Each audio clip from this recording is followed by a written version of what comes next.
Hello mga ka-vlogger! In today's video, samahan niyo ako sa isang masayang Boracay adventure mula sa dagat hanggang sa sayawan sa gabi. Excited na ako kaya simulan na natin! Siyempre, isa sa pinakasimple pero sobrang saya na activity dito ay ang sightseeing sa mga taong masayang lumalangoy sa dagat. Kaya heto, maglalatag muna ako ng aming mauupuan. By the way, tinulungan pala ako ng mga local people dito para maglatag ng mat. Thank you! Napansin ko nga pala ang sandcastle na kahapon ko pa inaabangan. Pero ang haba ng pila kagabi kaya ngayon na lang kami magpapapicture. Tara, samahan niyo ako. Interviewin muna natin sila. Kuya, araw-araw niyan binibuild? Ang tagal niyan. Sanay na. Sa Puerto Galera kasi hindi nila ginaganyan nila. Winiwisikan lang nila ng tubig. Meron. Parang 3 yung ganyan doon. Dito kayo lang ba? Marami kayo. Ano yan? Inaral nyo? Malaki rin ang kita araw-araw. Nangungupahan din kayo dito? Hindi.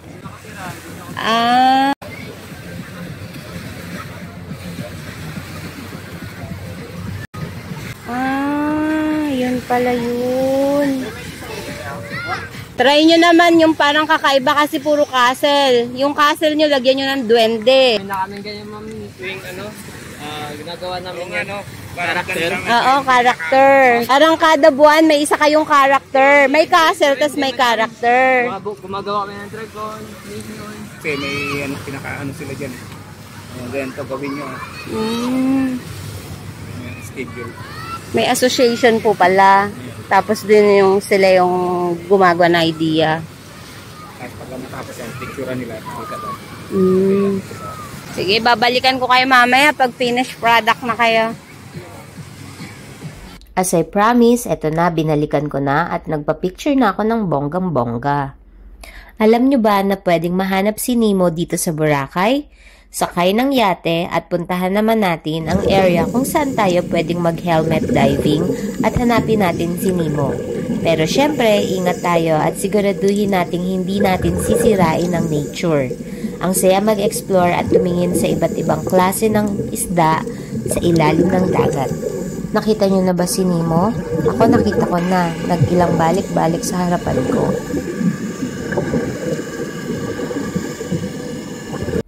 At habang hinihintay natin ang paglubog ng araw, tara at magbabad muna tayo sa dagat.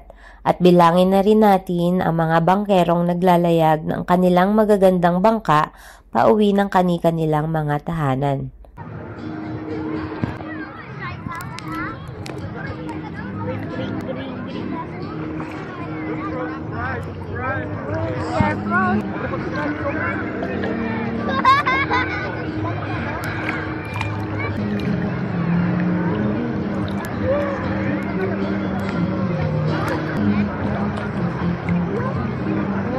And then, nag-start na ang mga live band at nag-iilawan na ang lahat dito sa Station 2 while the sailing boat is falling in line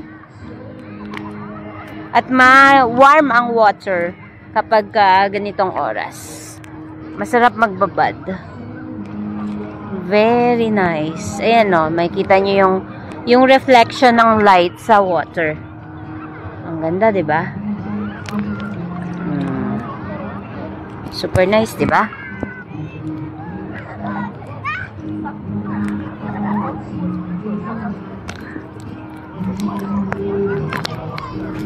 Hindi kumpleto ang Boracay experience kung hindi mo makikita ang fire dance performance. Ang energy, ang vibe, perfect para sa isang tropical night. At kung mahilig kang magsayaw, maraming beach bars dito kung saan pwede kang mag-party at sumayaw hanggang sa gusto mo.